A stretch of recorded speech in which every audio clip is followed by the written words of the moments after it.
চেপে আছেন আমার হোসেন হাসান, আর ধীরে ধীরে চলেন নাবে ঈদগাহর ময়দান, ধীরে ধীরে চলেন নাবে ঈদগাহর ময়দান।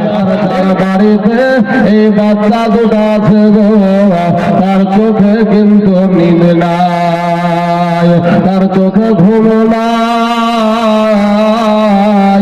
এ আমার কালেমার ভাইয়ের, আমার মুসলমান যুবকেরা, ওই কাজী সাহেবের বাড়িতে কোনো বাচ্চা, একটার বয়স হলো বাবা 8 বছর, একটার বয়স হলো 6 বছর।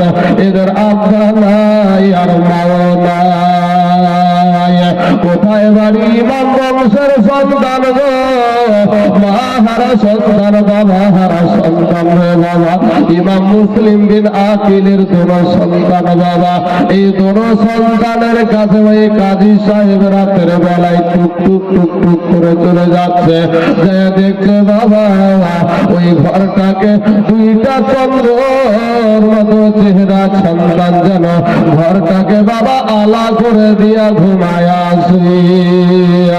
কাজী সাহেব চিন্তা করতে, আহারে এত সুন্দর নোরানি চেহারা নিয়ে বাচ্চাগুলা শুয়ে আছে, ঘুমায় আসে, আর আমি কেমন করে তাদের ঘুম ভাঙাবো? আমি তাদের কেমন করে ঘুম ভাঙাবো? এই বাচ্চা দুটাদেরকে তো এদেরকে দাওয়াত করে পাওয়া যায় না, এদেরকে জিয়াফত করে পাওয়া যায় না। এরা হলো নবী বংশের সন্তান, মা ফাতেমার বংশের সন্তান গো, শেরে খোদা আলীর বংশের সন্তান। এদেরকে তো দাওয়াত করে পাওয়া যায় না, কেমন করে এদের ঘুমটা ভাগাবো? কিন্তু বাবা গো, ঘুম না ভাগালেও তো চলবে না, কারণ ওই কুফা দেশের মানুষ, ওই ইরাক দেশের মানুষেরা ভালো না রে যুবক। ওই ইরাক দেশের মানুষেরা তারা কিন্তু বাবা মুনাফিক মুসলমান ছিল, তারা রে বাবা আমার নবীকে অন্তর থেকে ভালোবাসত না, তারা আমার নবীকে অন্তর থেকে ভালোবাসত না, তারা আহলে বায়াতকে ভালোবাসত না।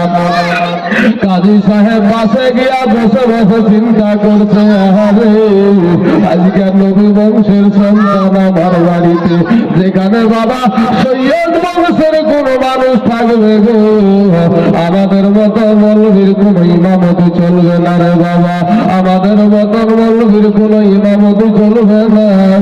ওই নবী বংশের 2 সন্তান শুয়ে আছে, কাজী সাহেবের চোখ দিয়া বাবা অঝর নয়নে পানি ঝরছে।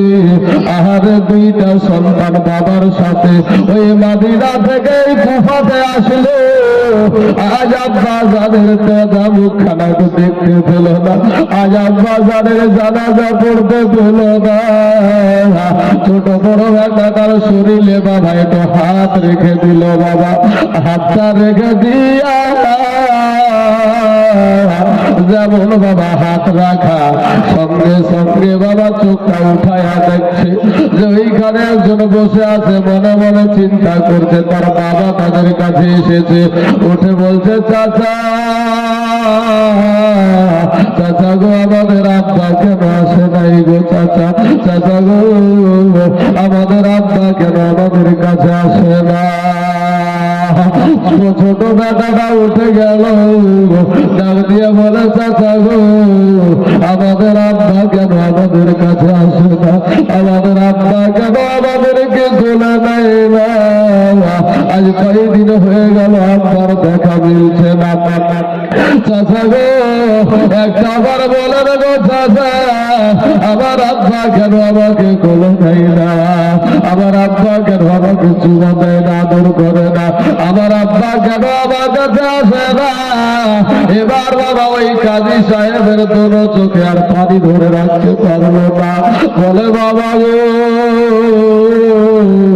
ওরে ইমাম বংশের সন্তানেরা শুনারা শুনে, তোমাদেরকে দাওয়াত করে পাওয়া যায় না, তোমাদেরকে জিয়াফত করে পাওয়া যায় না, কিন্তু তোমাদেরকে কেমন করে বলি আমি, কারণ যদি বাপের মরার কথা বলে, বাপের শহীদের কথা যদি বলে দেয় বাবা, ওই ছোট্ট ছোট্ট বাচ্চাদের মনে আঘাত লাগবে, কষ্ট লাগবে রে বাবা।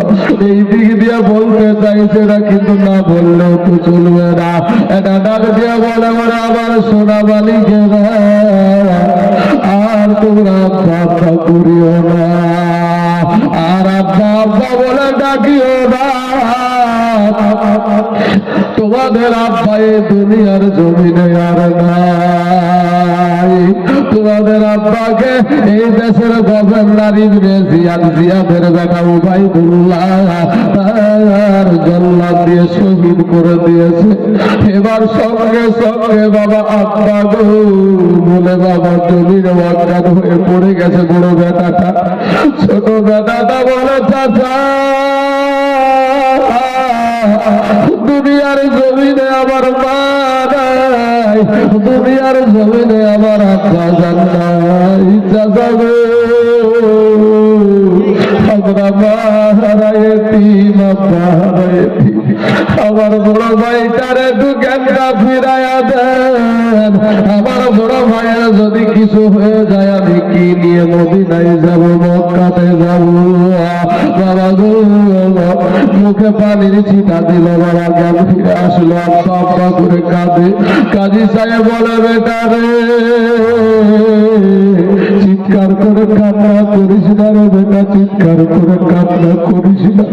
এই কুফা দেশের মানুষ যদি তোদের কান্নার আওয়াজটা শুনে ফেলে, তোদেরকে আর দুনিয়াতে বাঁচতে দিবে না রে বেটা। বলে চাচা গো একটা বার আমাদেরকে আমার আব্বার কবরখানার কাছে নিয়ে চলেন গো, আমার আব্বার মাজার শরীফের কাছে নিয়ে চলেন। বলে বেটা লাভ নাই, এই কুফা দেশের মানুষেরা গাদ্দারেরা, এই মধুখোরেরা শরাবখোরেরা, তারা তোমার বাবাকে জানাজা করেনি। দেশের শেষে নিয়ে গিয়া, পাড়ার শেষে নিয়ে গিয়া তাদের উপরে তুলে তার মাথা কেটে নিয়ে তার দেহখানাকে খন্ড খন্ড করে ছিটায়া দিয়েছে। কারণ যদি বলতো হুসাইন মুর্দাবাদ, আর যদি বলতো এজিদ জিন্দাবাদ, তাহলে তাকে জানাজা করতো, কত সুন্দর আদর করতো। কিন্তু বাবা তোমার আব্বার কোনো জানাজা হয় নাই। বলে চাচা তাহলে এখন কি করা যায়, আর কি করতে হবে?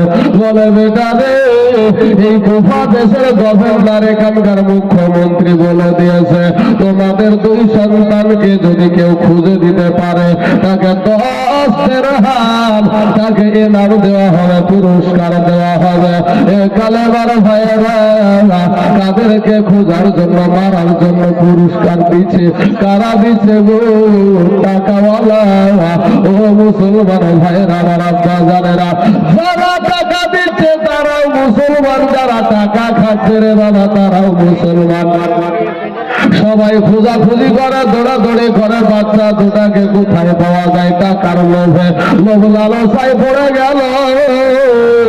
এ বাবা কাজী সাহেব বলছে বাবা গো তোমাদেরকে ধরার জন্য গোটা দেশে এলান করে দেওয়া হয়েছে, তোমাদেরকে যদি পেয়ে যায় তোমাদেরকেও তোমার বাবার মতো শহীদ করে দিবে।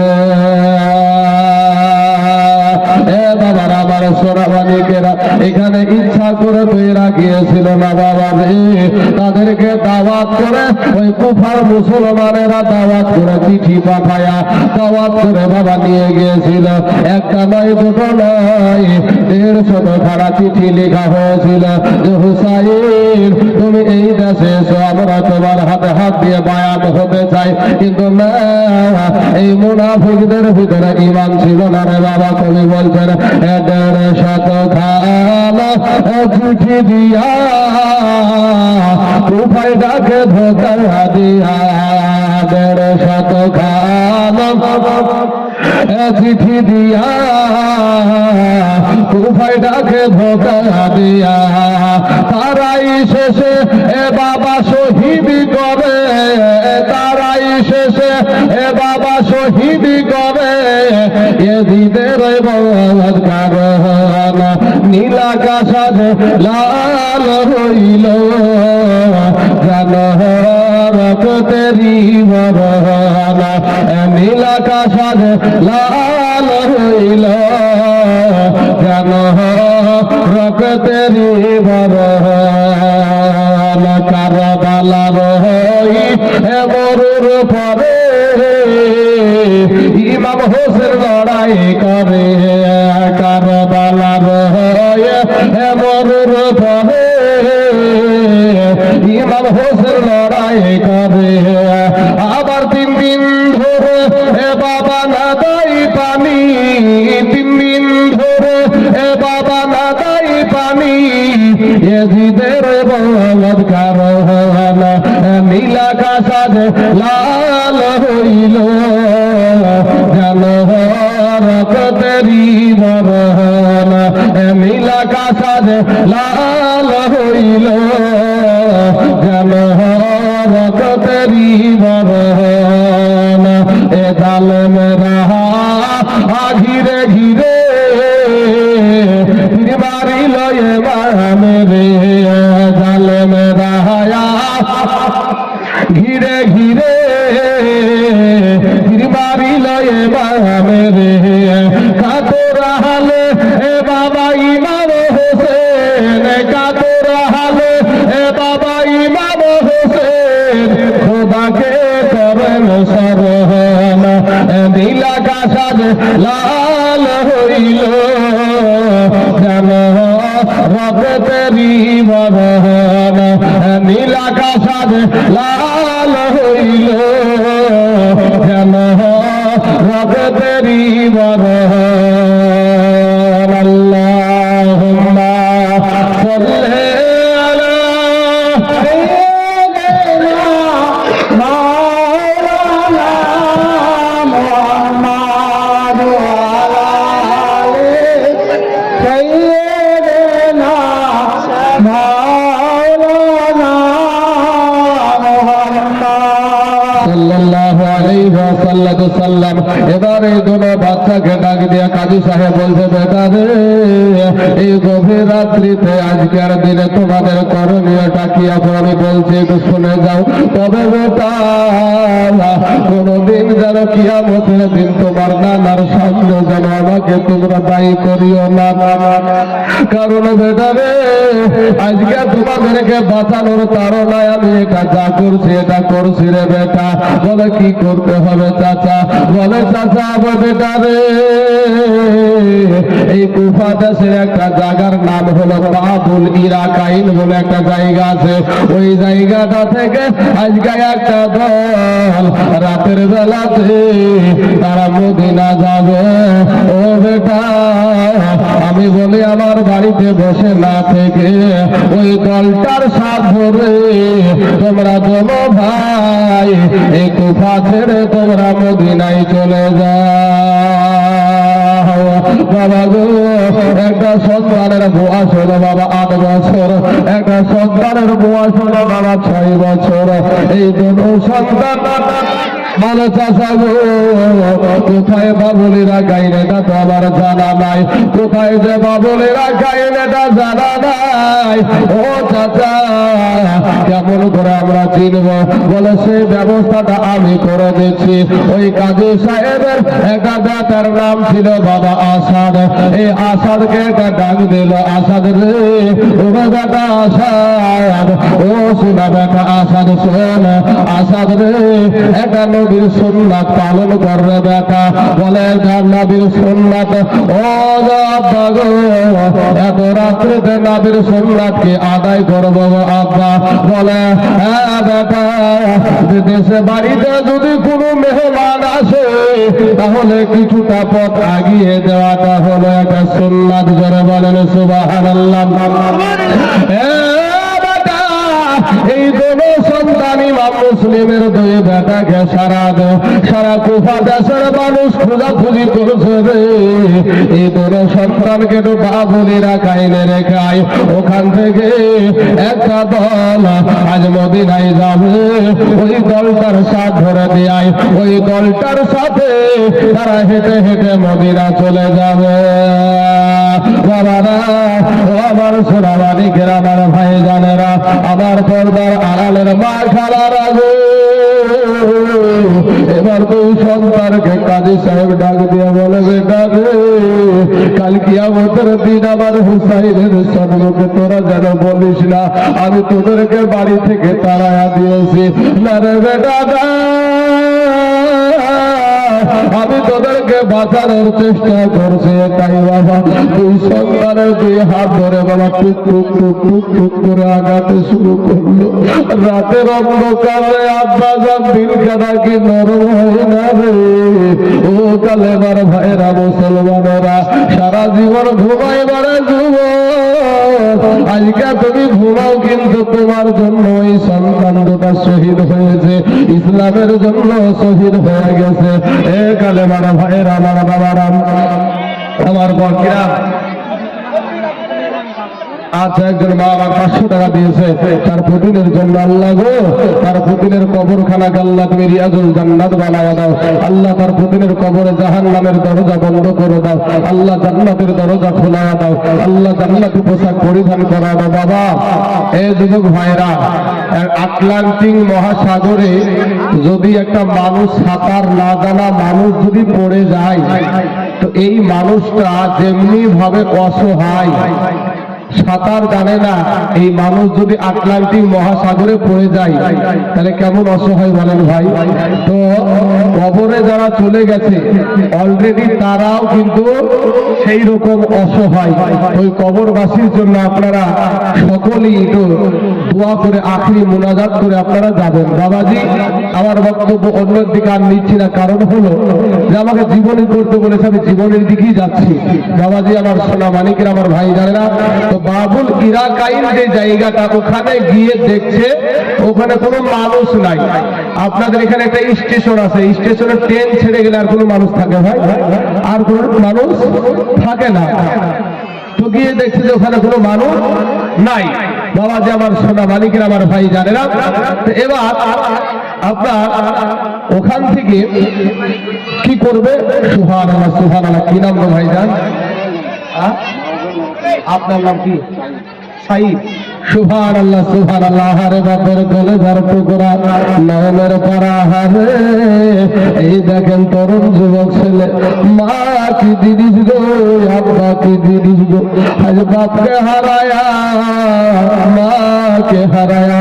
মা বাপ মারা গেছে তো? মারা যায়নি, মা বাপ বেঁচে আছে। সুবহানাল্লাহ, মা বাপ দুনিয়াতে আছে, তারপরেও মা জনমের জন্য আর বাপের জন্য 1500 টাকা দান করেছে। নারে তাকবীর, নারে ইসলাম। সাইদ ভাই আমার 1500 টাকার টাকা ধরে বলে জিন্দাবাদ। সুবহানাল্লাহ, সুবহানাল্লাহ। আল্লাহ গো, আয় আল্লাহ, আমার সাইদ ভাইয়ের মা জনমের, আল্লাহ তার আব্বা জানের বালা মুসিবতকে তুমি দূর করে দাও। আল্লাহ, যুবক ছেলে, তরুণ যুবক মা বাপকে কতটা ভালোবাসে। ওরে মায়ের কাঁদন এ জগৎ জীব, এই 2-4 মাস বোনের কাঁদন রে, ওরে ঘরের পরিবারের কাঁদন কয়েকদিন পরে থাকে না।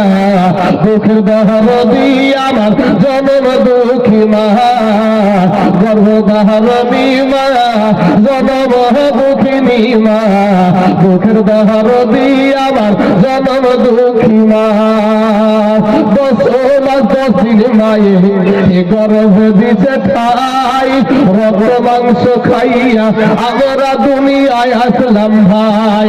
ও সাইদ ভাই, 10 মাস 10 দিন মায়ে গর্ভে দিছে ঠাই, রক্ত মাংস খাইয়া আমরা দুনিয়ায় আসলাম ভাই। ভূমিষ্ঠ হইয়া আমরা উঠিলাম কাঁদিয়া, শান্ত করিল আমাদের মায়ের বুকের দুধ দিয়া। মায়ের ও সবের কালে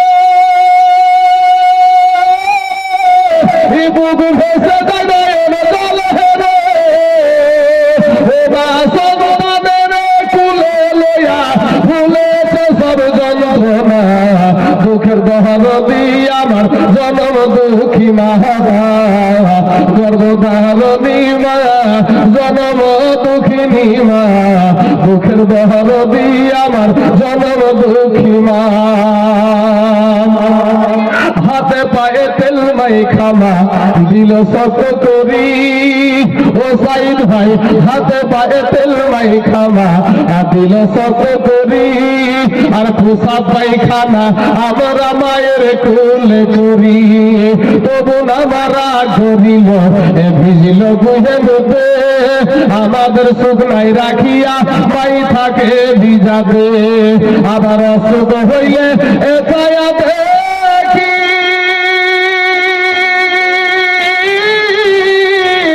মাই রইসা বিছা নাই বইসাবে, বলে আবাহাই আল্লাহ লইয়া যাবো সন্তানের নিও না, দুঃখের দহরদি আমার জনম দুঃখী মা, গর্ভধারণী মা জনম দুঃখিনী মা, দুঃখের দহরদি আমার জনম দুঃখী মা। সুবহানাল্লাহ। আচ্ছা, বেনামে একজন 500 টাকা দিয়েছে, আল্লাহ তার 500 টাকাকে আল্লাহ তুমি কবুল করে নাও। সুবহানাল্লাহ সুবহানাল্লাহ। ছেলে যদি কুপুত্র হয় ভাইরে মায়ে নাহি ফেলে, হাজার দোষ রাখিয়াও মায়ে তবু গোপন রাখে, আজকে তাইজুল ইসলাম ভেবে বলে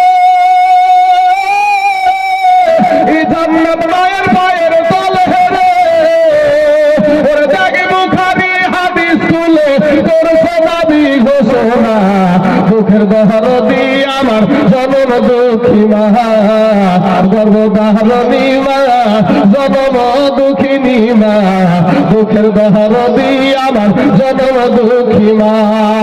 যাই হোক, ধারাবাহিক ভাবে বাবা আমি জীবনের দিকে এগিয়ে যাব, তবে একটা জিনিস আপনাদেরকে বলি ভাই, আমি সাইদ ভাইয়ের মতন একটা ভাইকে দেখতে চাই আমার তার মায়ের জন্য। এখন রুমাল টুমাল বন্ধ করবো, আপনাদের নিয়ম নাই। হ্যাঁ, সুবহানাল্লাহ।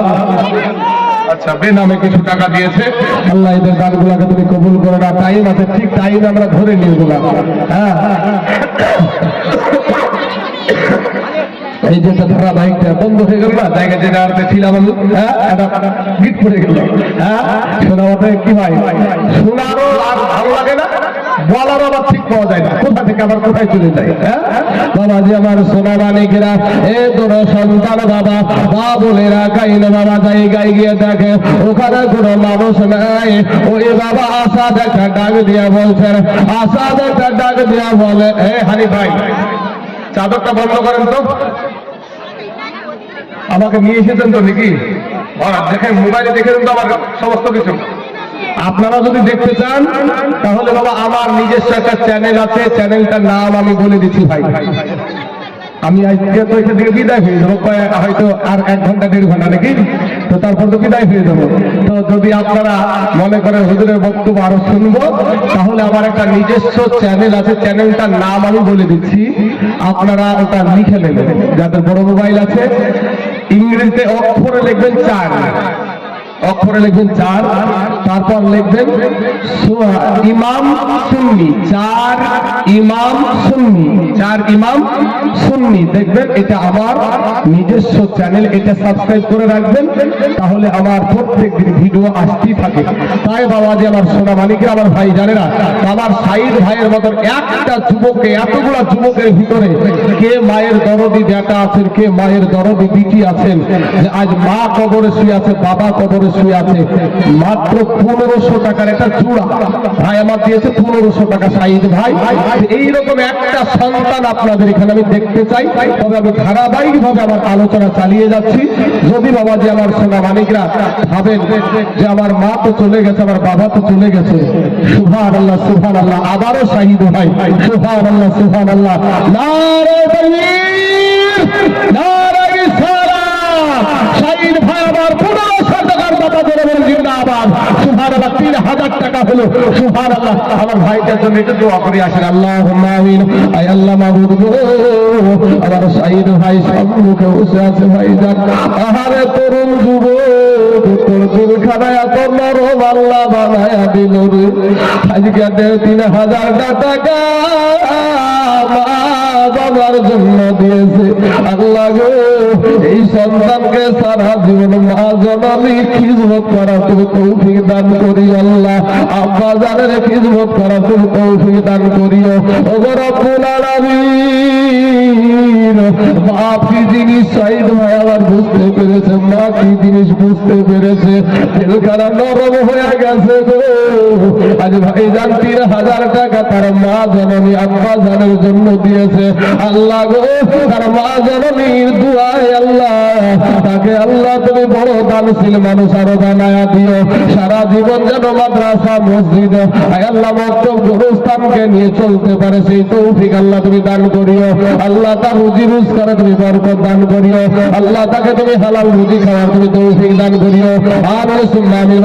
লা ইলাহা ইল্লাল্লাহ মুহাম্মাদুর রাসূলুল্লাহ সাল্লাল্লাহু আলাইহি ওয়াসাল্লাম। সুবহানাল্লাহ সুবহানাল্লাহ। এ বাবা বাবুল এলাকায় গিয়ে ওই আসাদ ডাক দিয়া বলে, ও মক্কার ছেলেরা, মদিনার ছেলেরা, ইমাম বংশের সন্তানেরা গো, শুনে যাও, আমার বাবা তো মিথ্যা বলে নাই। নিশ্চয় এখান থেকে একটা দল মদিনা যাওয়ার কথা ছিল, তবে মনে হয় তারা একটু আগে বেরিয়ে গেছে। তোমরা আমাদের বাড়িতে আর ফিরে যেও না, আমাদের বাড়িতে আর ফিরে যাওয়াটা ভালো হবে না। মনে হয় এই রাস্তা দিয়ে তারা দৌড়ে দৌড়ে যায়, তারা যাচ্ছে হেঁটে হেঁটে, আর তোমরা কোনো ভাই যাও দৌড়ে দৌড়ে। দুই সন্তান বাবা রাতের অন্ধকারে, একটার বয়স 8 বছর, একটার বয়স বাবা 6 বছর। এই দুই সন্তান গো হে মুসলমান রাতের অন্ধকারে দৌড়াতে আরম্ভ করে দিল রে বাবা। ছোট ভাইটা যখন জমিনে পড়ে যায়, বড় ভাইটা বাবা আবার বুকে উঠায় আনে। একবার বড় ভাই সামনে চলে যায়, পিছনে পড়ে যায়, আবার বড় ভাইটা পিছনে এসে গান দিয়ে বুকে তুলে নেয়। যখন জমিনে পড়ে যায়, মরুভূমির বালিতে যখন জমিনে পড়ে যায় রে বাবা, ছোট ভাইটাকে বুকে দেয়, বুকে নিয়ে বাবা গোলাগুলা জানিয়ে দেয়। সারা রাত্রি বাবা দৌড়াইল, কিন্তু বাবা ও সোনা মালিকেরা কোথায় আছে কিছুই বুঝতে পারে না। রাত হয়ে গেল, সকাল ঝুঁকি হয়ে গেল বাবা। ছোট ভাইটা বলছে, বড় ভাই গো সারা রাত্রি দৌড়াইলাম গো বড় ভাই, আর কত দৌড়াবো বড় ভাই, আর কত এবার দৌড়াবো একটা বড় বলো। সারা রাত্রি বাবা দৌড়ালো, পাগুলা ফুলে ফুলে গেছে, আপনার পাগুলা ফুলে গেছে, পাথরে বাবা খাম হয়ে গেছে, রক্তে লাল হতে শুরু হয়ে গেছে। কারবালার জমিন তখনও শুরু হয় নাই। এই দুই সন্তান বাবা শহীদ হবে, তারপরে হুসাইন আসবে। এ মুসলমান, ছোট বেটা ডাক দিয়ে বলছে, এ কাছের পাখিরা রে, এটা খবর দিয়ে যা আবার চাচা হুসাইন যেন কুফা দেশে নাই আসে। বড় ভাই বলে, ছোট ভাই রে আজকে তো আমাদের সকাল হয়ে গেল, এখানে কোনো বাড়ি নাই, ঘর নাই, আজকে তো আমাদেরকে দেখারও কেউ নাই, কোথায় আছি সেটাও জানি না। দেখবেন বাবা ভোর রাতে অনেক মানুষ কিন্তু হাঁটাহাঁটি করে, অনেক মাছবালারা মাছ ধরতে যায়। একটা মানুষ চলে যাচ্ছে, বলে চাচা আপনাদের এই জায়গাটার নাম কি গো চাচা? তখন সাথে সাথে বলে উঠলো, এটার নাম হলো কুফা। যেমন বাবা কুফা বলেছে, গুরু সন্তান বাবা চমকা উঠেছে। এমন সুবাদে বলছে, বড় ভাই গো আমরা তো এখনো কুফার বর্ডার পার হতে পারলাম না, এখনো তো আমরা কুফার বর্ডার পার হতে পারলাম না। গুরু সন্তান বাবা টুক টুক টুক টুক করে হাঁটতে হাঁটতে বলছে, ওই দেখো ভাই একটা পাহাড় দেখা যায়, ওই পাহাড়ে আমরা দাদা ভাই সারাদিন মন লুকায়া থাকবো, আর যখন আবার সন্ধ্যা লাগবে আমরা আবার দৌড়ে দৌড়ে মদিনা চলে যাবো।